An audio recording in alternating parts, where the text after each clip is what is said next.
to Jesus moment with Morgan. She's like having a little bit of a breakdown today. She doesn't want to ever go on a brand trip again. Is she back home from Hawaii? She's coming home now. She's like, everybody's being so mean to me. And she's like, all the gurus are making fun of me. So if you follow beauty gurus and other famous Instagram models on Instagram, you've probably come across a lot of photos that were taken on a brand trip. Well, although a lot of these brand trips might look insanely glamorous and you might be dying one day to get an invite yourself, I know I am, there are a lot of shady secrets about them that I'm sure brands hope we didn't know. But lucky for you, I'm gonna expose a ton of them in this video.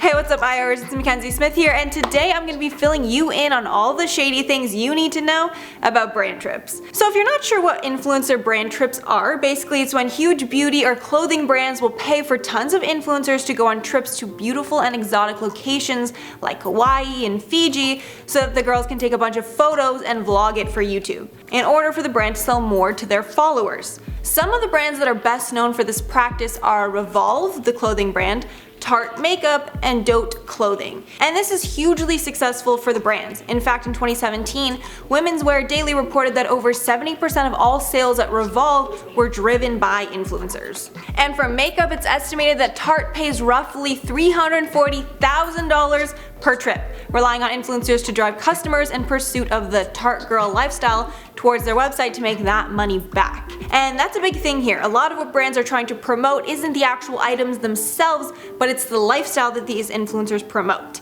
And after all that I just told you, these trips seem like a dream come true. But actually a lot of big influencers refuse to go on them, based on all their past negative experiences. One of the people that most recently brought this issue to light was Morgan Adams, who's the unofficial sister-in-law of Shane Dawson. In Shane's video called The Ugly Side of the Beauty World, Shane tells Jeffree how Morgan is really struggling with all the other influencers in the makeup community. And after she recently went on a brand trip with Tarte, she's now begging the company to get out of her next brand trip. But apparently they won't let her out, and they were trying to still make her post photos even if she didn't go on the trip, or they were gonna sue her. Morgan then tells Shane about how going on these brand trips made her feel extremely insecure, and it made her think heavily about getting facial modifications, like lip filler, just to fit in. Even revealing that she knows a lot of YouTubers that get fillers for free, as long as they promote the clinic, and that she was offered to do this by Joanna the Nurse, who is a well-known doctor on YouTube who injects stars like Tana Mojo, Gabby Hanna, and Trisha Paytas. Some other things she revealed about brand trips was that during the whole trip,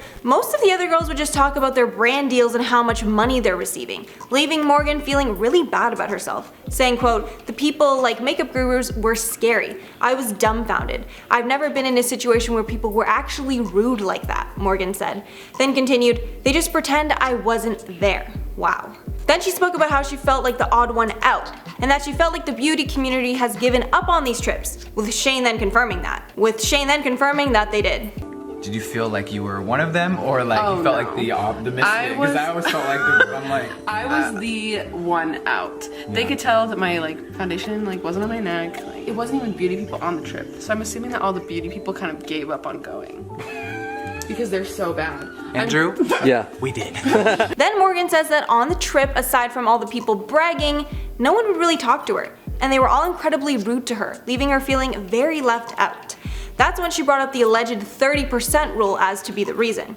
She explained that the rule is used to determine who influencers can and can't be friends with. For example, certain influencers don't want to be friends with anyone who's not 30% below or 30% above them in terms of the amount of followers they have. Further elaborating that they can be friends with really small people who won't take their spot, and then you really want to be friends with huge people that'll just bring up your followers. Which is honestly just so lame for anyone that's doing that. Like, be friends with people you get along with, not just people that are gonna help your business. I mean, if it happens to be like a happy medium of both, you really want to be friends with James Charles and you blow up, great, but that shouldn't be the only reason. So after Morgan brought up all those reasons for why she would never go on another influencer brand trip, people started to remember some other companies that had also had disastrous brand trips in the past that were the company's fault. The most infamous for terrible brand trips is Dote, which is the clothing app that lets you buy clothes from tons of different stores all on the same app. So a ton of influencers were sent to Coachella with Dote, and they were put up in a house for all the girls to stay in.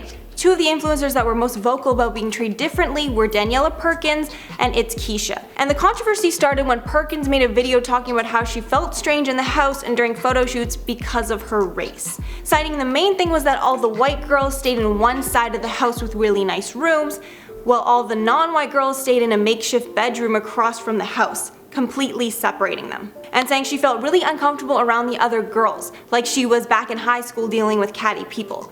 Perkins' video then inspired Keisha to make a video on it, where she talks about how she can relate to Danielle's feelings in her video and doubled down on the comments dealing with differences in treatment because of their race. Then Dope got into some more trouble when it came out that they were doing similar things on their influencer brand trip to Fiji, with YouTuber Shady and Kiana Naomi making videos exposing how they were treated on the brand trip, saying she felt that the brand was not looking out for her and instead was treating the other girls with larger followings a lot better.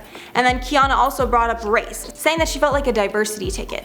Then this made people check out Dope's Instagram page, where they were only posting photos of white girls like Emma Chamberlain and Hannah Maloche to their Instagram, which would lead most people to believe that they were the only girls on the trip, but of course they weren't. But in reality, the photographers were heavily favoring the white girls with followings in the photo shoots, which left the other girls with limited photos to fill their posting requirements with. She finished her video saying she did not blame the other girls on the trip, but instead the company for being blatantly racist. And after both these huge scandals, Dope was forced to release statements apologizing to the girls, and claiming there was no difference in treatment based on their race. But after all the evidence I just told you, nobody, including the internet, believed that whatsoever. Last thing about brand trips that I wanted to touch on is just how many YouTubers have publicly shaded brand trips, saying that they just refuse to go.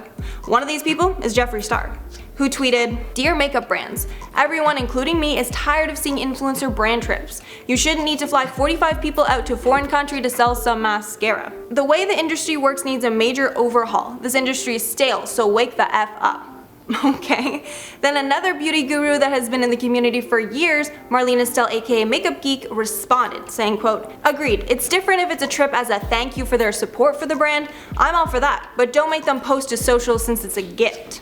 But the trips for advertising just isn't effective." So wow, it seems like a ton of beauty gurus have learned the truth about them after going on so many, and now they won't go regardless of how much the brand is willing to pay them. After this tweet, some of Jeffree's fans actually gave him the idea that Jeffree should do brand trips but for everyday customers, and Jeffree replied back saying he's actually thinking about doing that.